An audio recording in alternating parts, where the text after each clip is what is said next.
तो भाई कल हार के बाद मोदी जी पार्टी हेडक्वार्टर्स आए और उन्होंने वहां पर आके भाषण देने का काम किया। आपकी स्क्रीन पर दिखाना चाहता हूं, चेहरे का रंग पूरी तरीके से उतर चुका था, लेकिन भाषण के अंदर सबसे ज्यादा गायब जो मुझे चीज यहां पर नजर आई, ना ही मुसलमान नजर आया, ना ही यहां पर मछली मटन और मुजरे की तो मोदी जी ने बात ही नहीं करी। इनफैक्ट यहां पर राम जी से भी मोदी जी ने कन्नी काट ली। आगे चल के बताऊंगा कैसे, लेकिन उससे पहले जरा शुरुआत करना चाहता हूं अयोध्या के बारे में बात करके, क्योंकि ये सबसे इंपॉर्टेंट सबसे बड़ी चीज हुई है। इस टाइम पर सोशल मीडिया के ऊपर भक्तों ने हिंदुओं को गाली देनी शुरू कर दी है। यस, आपको दिखाना चाहूंगा आपकी स्क्रीन के ऊपर अयोध्या में किस तरीके से समाजवादी पार्टी जीती है और भारतीय जनता पार्टी के जो लल्लू सिंह हैं वो हार चुके हैं। इसके बाद रैंडम सेना जो अपने आप को बहुत बड़ा मोदी भक्त, राम भक्त, हिंदुत्वा वॉरियर्स बताते हैं, वो क्या कह रहे हैं एक बार जरा देख लीजिए अपनी स्क्रीन के ऊपर।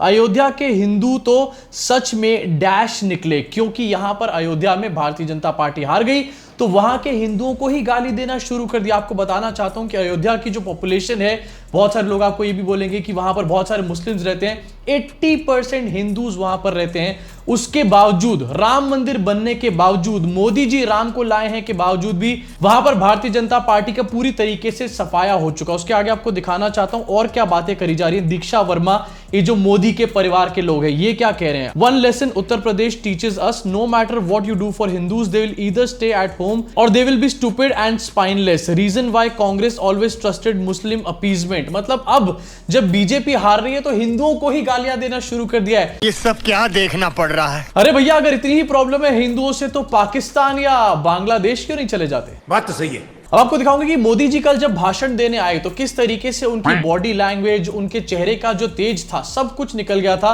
लेकिन उससे पहले जरा क्विकली दिखाना चाहता हूं कि आखिरकार मीडिया इस टाइम पर क्या हेडलाइंस छाप रही है और मोदी जी इस टाइम पर कितनी टेंशन में होंगे। इन हेडलाइंस को देखिए, अपनी स्क्रीन पर देखिए। द टेलीग्राफ पे हेडलाइन छपी है, इंडिया कट्स मोदी डाउन। सोचो, मोदी जी के लिए इतनी बड़ी बड़ी हेडलाइंस यहां पर यूज करी जा रही हैं। विश्व में इंटरनेशनल डंका से इंडिया में लंका लग चुकी है। एक और अपनी स्क्रीन पर देखिए, द इकोनॉमिक टाइम्स की ये हेडलाइन है, अब की बार कोएलिशन सरकार। यस, अब की बार 400 पार से अब की बार कोएलिशन सरकार, और एग्जैक्टली यही होना चाहिए।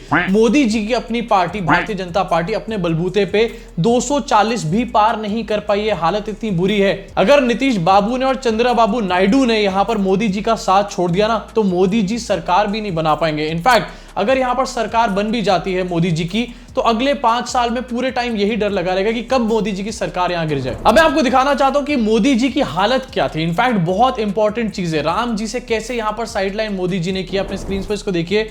मोदी जी जब निकल करके आए पार्टी हेडक्वार्टर्स में, स्टेज के ऊपर बैठे हुए थे, तो कुछ इस तरीके से मोदी जी की हालत थी। चेहरे का रंग पूरी तरीके से उतर चुका है और आपको यहां पर दिखाना चाहता हूं, मोदी जी यहां पर इतने ऐसा लग रहा है रोने को यहां पर तैयार हो रहे हैं पूरी तरीके से।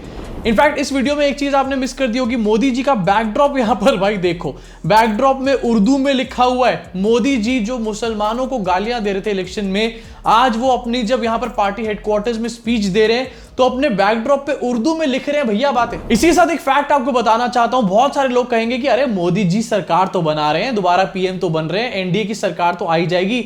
लेकिन आपको दिखाना चाहता हूं, जिस राहुल गांधी को पप्पू पप्पू का टैग बार बार यहां दिया जाता था, अपनी स्क्रीन पर देखिए, मोदी जी जो वाराणसी से जीते हैं वो 1,52,000 वोटों से जीते हैं। पिछली बार लगभग 4.25 लाख वोटों से जीते थे। राहुल गांधी जो जीते हैं रायबरेली से, वो 3,90,000 वोटों से जीते हैं और वायनाड से भी लड़ रहे थे, वहां से 3,60,000 वोटों से जीते हैं। मतलब दोनों ही कॉन्स्टिट्यूएंसी में राहुल गांधी मोदी जी से ज्यादा मार्जिन से चुनाव जीते हैं यहां पर, विच क्लियरली शोज कि भाई हवा जो है इस टाइम पर पूरी चेंज हो चुकी है। अब चाहे सरकार जो भी बनाए जो भी ना बनवाए, लेकिन आने वाले टाइम में हवा बिगड़ेगी मोदी जी की। अब इस सब के बीच में सिर्फ एक ही चीज है जिसकी वजह से मोदी जी की शायद कल रात की टेंशन थोड़ी सी कम हुई होगी। जॉर्जिया मेलोनी चाची का ट्वीट आ चुका है, यस, निकल करके आपकी स्क्रीन पर दिखाना चाहता हूं। कांग्रेचुलाजियोनी नरेंद्र मोदी पर लालू अनुआ, पता नहीं जो भी लिखा है इन्होंने अपनी भाषा में, लेकिन मोदी जी को कांग्रेचुलेट यहां पर किया है उनके साथ फोटो डाल के, और शायद इसको देखकर मोदी जी को थोड़ा सा बेटर फील हो रहा होगा यहां पर।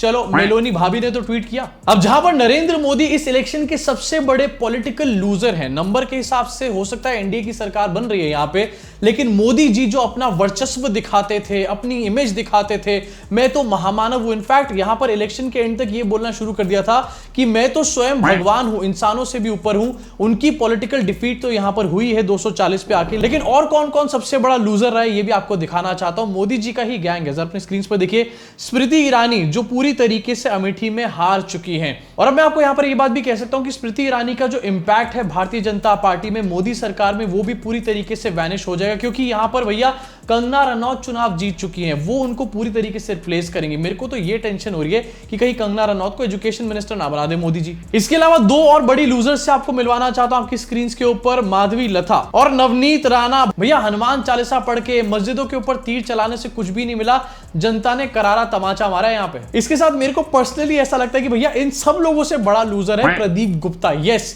कल इसकी ऐसी हालत हो गई थी कि ये न्यूज चैनल के ऊपर बैठकर रो रहा था, एक्चुअली में रो रहा था। ऐसा लगता है चीचा स्कूल ऑफ एक्टिंग से एक्टिंग सीख कर आया है।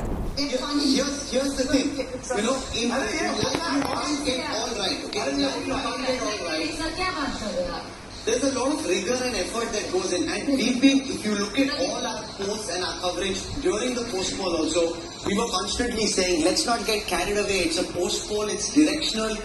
The reality is the polls can only give you an indication. You know, it's only when you get carried away with your own hype, that is when the problems happen. And we were constantly on air, on Twitter, social media, Instagram saying, just dial the hype down. Don't get so carried away. This is only the post poll results. And therefore, there's a lot to learn. I say this, that, you know, he's got a lot of things right in this election also. You know, the state assembly election, Andhra was not an easy state. Odisha not easy to predict in the manner that he has. The three big states and for भाई किसने कहा था इतने बड़े बड़े claim करने के लिए? भारतीय जनता पार्टी और एनडीए को 360 से 400 सीटें दी थी इस आदमी ने।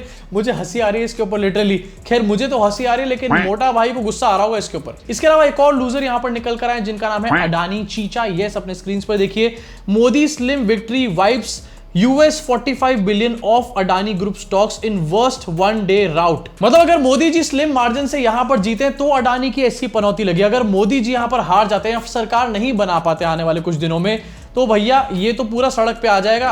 अब मैंने आपको शुरू बताया था कि मोदी जी ने राम जी से भी किनारा कर लिया। जब मोदी जी कल बीजेपी के हेडक्वार्टर आए तो मोदी जी अभी तक क्या नारा लगाते थे? हर जगह जाके सबसे पहले जय श्री राम या जय सिया राम।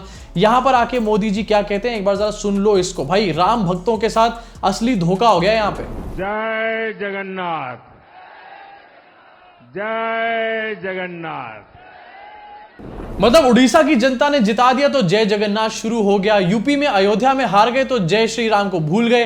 भैया इन बेशरम लोगों को देखकर एमएलएम वाले भी शर्मा जाएंगे, उनकी टैक्टिक्स भी इनसे कम चीप होती हैं। अब इसी के साथ एक इंटरेस्टिंग चीज आपको दिखाना चाहता हूं, बीजेपी अपनी फेस सेविंग कैसे कर रही है। अमित मालवीय ने ग्राफिक पोस्ट किया आपके स्क्रीन के ऊपर, बीजेपी को 241 सीट्स मिली और सारी अन्य पार्टी को यहां पर बहुत सारी मिलाकर 232 सीट्स मिली है। लेकिन एक बहुत बड़ा फैक्ट यहां पर नहीं बताया मिस्टर मालवीय ने, बीजेपी अकेली नहीं थी, बीजेपी के साथ गोदी मीडिया जो कि बहुत बड़ा इंपैक्ट रखता है पूरे इंडिया में, उसके अलावा CBI, ED, BJP IT cell, income tax department और ऐसी पता नहीं कितनी सारी एजेंसीज थी जो भारतीय जनता पार्टी के लिए दिन रात यहां पर काम कर रही थी। इन सबको तो छोड़ दो, इलेक्शन कमीशन ऑफ इंडिया तक बीजेपी के ऊपर कोई एक्शन नहीं ले रही थी और यहां पर बात करी जा रही है कि बीजेपी अकेले चुनाव लड़ रही थी। बीजेपी इन सारी एजेंसीज को यूज करने के बावजूद भी, इलेक्शन कमीशन को पपेट की तरह नचाने के बावजूद भी अगर 240 पे अटकती है ना, तो ये एक्चुअल डिफीट है आज तक की मोदी जी की। हाँ, लेकिन इसके साथ हमारे को ये नहीं भूलना चाहिए कि आखिरकार इंडिया अलायंस में कौन सी पार्टीज हैं जिनकी वजह से यहां पर 290 का आंकड़ा नहीं छू पाया इंडिया अलायंस।